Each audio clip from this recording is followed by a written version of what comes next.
Morning and Assalamu alaikum students. Welcome to MCPS online classes.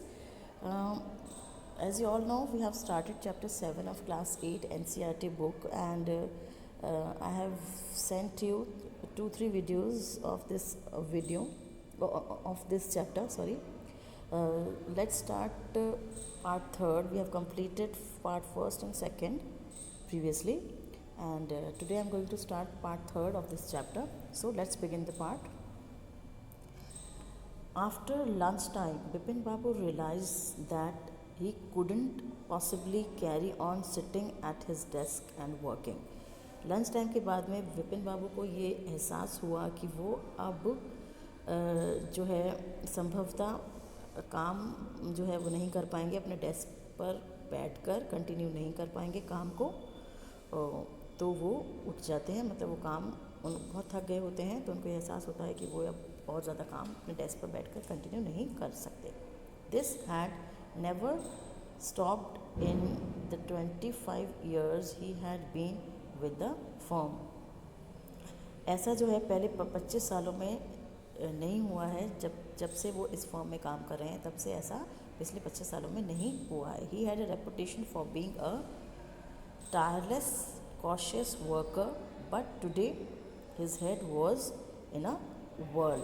मतलब अब उनकी जो रेपुटेशन है, उनकी जो इमेज है, वो एक ऐसे इंसान की जो कि टायरलेस होता है, मतलब कभी थकता नहीं है, और बहुत ज़्यादा काम पर ध्यान दे वाला, कॉन्शियस मतलब केयरफुल और करेक्ट, मतलब सही तरीके से और ध्यान से काम करने वाला वर्कर के रूप में वो हमेशा उनकी रेपुटेशन, उनकी ऐसी इमेज रही है। But today his head was in a world.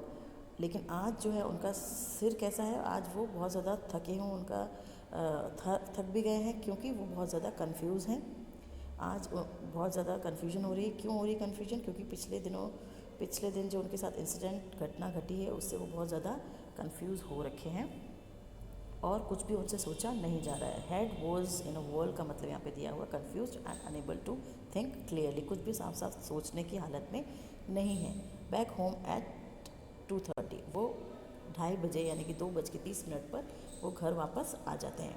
Vipin babu lay down in bed and try to gather his wits together. अब विपिन बाबू 2:30 बजे घर वापस आ जाते हैं और अपने बेड पर लेटते हैं और कोशिश करते हैं, गैदर हिज विट्स टुगेदर मतलब वो कोशिश करते हैं और अपने दिमाग पर जोर डालते हैं, अपने आप को शांत रखने की कोशिश करते हैं और अब साफ साफ सोचने की कोशिश करते हैं कि एक्चुअल में ये घटना घटी है या नहीं। तो वो try to gather his wits मतलब अपनी मेमोरी को रिकॉल करने की कोशिश करते हैं, अपना दिमाग पर जोर डालते हैं, सोचने की कोशिश करते हैं। He knew that it was possibly to lose one's memory through an injury in the head, but he didn't know of a single instance of someone remembering everything except one particular incident। अब वह ये जानते थे कि एक व्यक्ति अगर सिर पे चोट लगे तो अपनी मेमोरी लॉस कर सकता है, अपनी याददाश्त खो सकता है, लेकिन उनको ये समझ में नहीं आ रहा था, उन्होंने एक भी ऐसा उदाहरण नहीं देखा था जिसमें कोई व्यक्ति जिसकी सर पे चोट लगी हो या उसकी याददाश्त चली गई हो, उसको सारी बातें याद है, सिर्फ एक इंसिडेंट, एक घटना याद नहीं है। तो ऐसा वो नहीं समझ पा रहे थे। And a fairly recent and significant one at that. अब वो कह रहे हैं कि वो जो कि इतनी हाल ही में हुई हो, अभी अभी हुई हो जो घटना, वो घटना वो भूल जाए, और सिग्निफिकेंट मतलब बहुत ज़्यादा महत्वपूर्ण इम्पॉर्टेंट घटना जो है, इंसिडेंट जो है, वो भूल जाए। He had always wanted to go to Ranchi, to have gone there, done things and not to remember was something utterly impossible. अब वो एक बोल रहे हैं कि वो हमेशा ही रांची जाना चाहते थे, लेकिन वो वहाँ पे गए हैं और इस तरह की सी चीज़ें हुई हैं, और जाने के बाद में उनको एक भी चीज़ वहाँ की याद नहीं है। ये जो है वो काफ़ी उनको असंभव सा लग रहा है। At 7:30 Bipin babu servant came and announce, Chunni babu sir says it's very important. अब 7:30 हो गए हैं और 7:30 पे उनका सर्वेंट जो है, उनका नौकर जो है, वो कमरे में आता है और अनाउंस करता है, यानी बोलता है कि चुन्नी बाबू आए हैं और वो कह रहे हैं कि बहुत ज़रूरी काम है। इट इज़ वेरी इम्पॉर्टेंट मतलब बहुत ज़रूरी काम, उनको बहुत ज़रूरी बात उनसे करनी है। विपिन बाबू न्यू व्हाट चुन्नी हैड कम फॉर। विपिन बाबू को पता था कि चुन्नी क्यों उनके घर में आए हैं। Chunni Lal had been at school with him. Chunni Lal जो है वो उनके स्कूलमेट रहे हैं, उनके साथ स्कूल में पढ़ चुके हैं।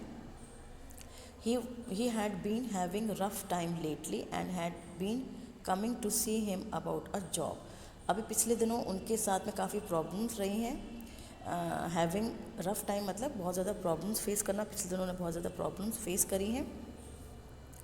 And had been coming to see him about a job, और यहाँ पे आते रहे हैं किसके लिए, जो उनसे जॉब के बारे में बातचीत करने के सिलसिले में वो यहाँ पर उनके पास आते रहे हैं। Vipin babu knew it was not possible to do anything for him and in fact told him so. और विपिन बाबू को ये पता था कि उनके लिए चुन्नी बाबू के लिए कुछ कर पाना इम्पॉसिबल था, मतलब उनके लिए ये संभव नहीं था कि वो उनके लिए कुछ कर पाएँ, और ये बात उन्होंने चुन्नी बाबू को बता भी दी थी। But Chunni kept turning up like a bad penny. लेकिन चुन्नी लाल जो है, चुन्नी बाबू जो है वो बार बार जो है वो उनके पास आ जाते हैं मना करने के बाद भी। ये देखिए यहाँ पे इसका मीनिंग दे रखा है। ये देखिए इधर टर्निंग अप दे रखा है, इधर turning up like a bad penny, लेकिन appearing at a place where one's is not welcome. मतलब वो बार बार उनके पास आ जाते हैं, वो नहीं चाहते कि वो आए, लेकिन फिर भी वो उनके सामने जो है वो बार बार आ जाते हैं, उनके घर बार बार ये पूछने के लिए आ जाते हैं जॉब के बारे में।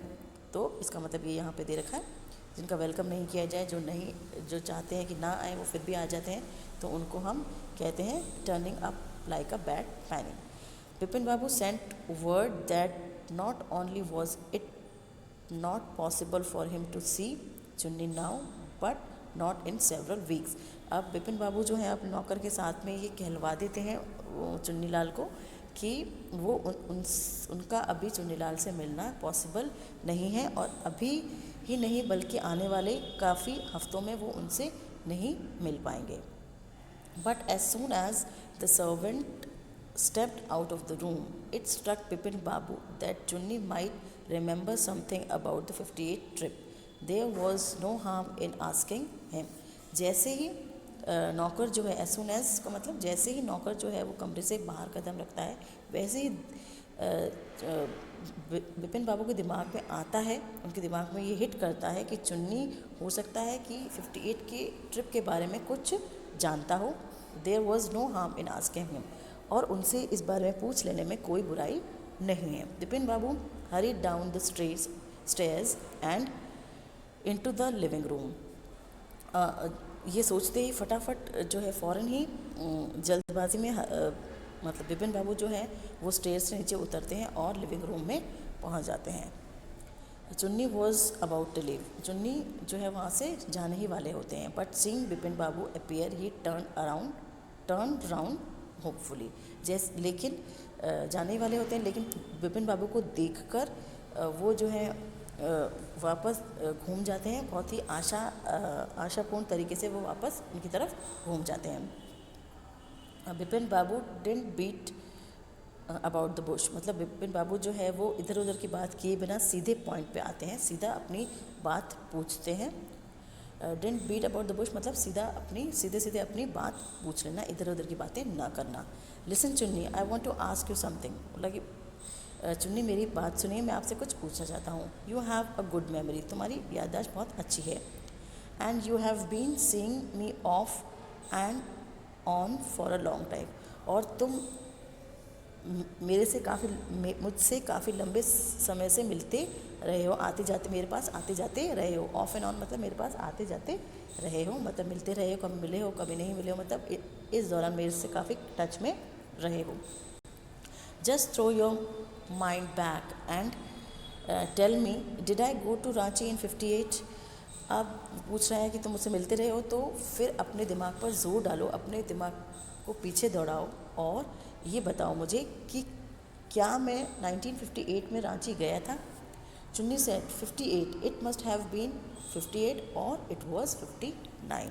अब चुन्नी बोलता है 58 में, मतलब वो सोच रहा है, और उसके बाद बोलता कि मतलब मतलब वो 1958 हो सकता है या 1959 हो सकता है। मतलब कहने का मतलब ये थी कि आप गए हो या तो 58 में गए हो या 59 में गए हो।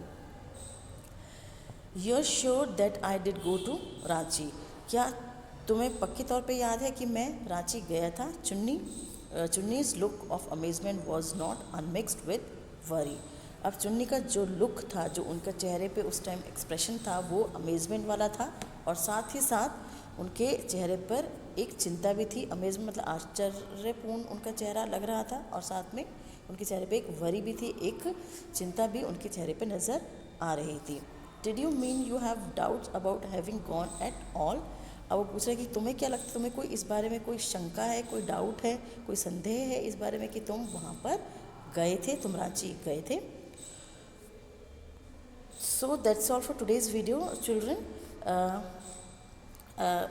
We will continue the chapter in my next video. Read this portion at home carefully. Okay, thank you. Have a nice day.